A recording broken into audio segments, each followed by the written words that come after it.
aua watoto wake 7 kwa risasi katika ugomvi wa kifamilia Louisiana. Mtu mmoja amewaua watoto wake 7 pamoja na mtoto mwingine ambaye si wa familia hiyo katika tukio la mauaji ya risasi yaliyotokea Shreveport katika jimbo la Louisiana nchini Marekani, ambalo polisi wameelezea tukio hilo kama mzozo wa kifamilia.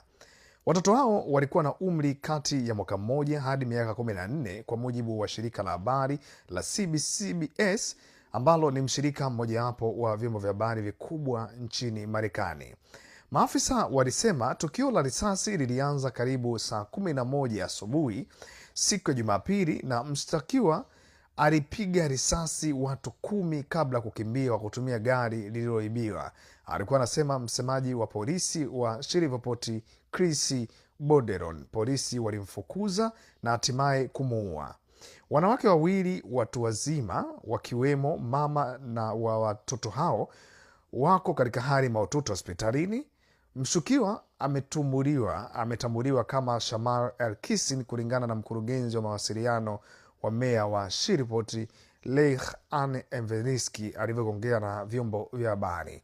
Inaripotiwa kuwa mshukiwa alipiga risasi mwanamke mmoja barabarani kabla kwenda kwenye nyumba ya karibu ambako aliwaua watoto 8. Mmoja kati yao hakuwa wa kwake, polisi alikuwa anasema. Mtoto mmoja alifanikiwa kukimbia na kwenda kwenye nyumba ya jirani na kupiga simu polisi. Pia polisi walisema mshambuliaji alifanya tukio hilo peke yake. Mtoto aliyetoroka wa 9 aliruka kutoka juu ya paa na alikimbizwa hospitalini kwa matibabu, alikuwa anasema Bordelon.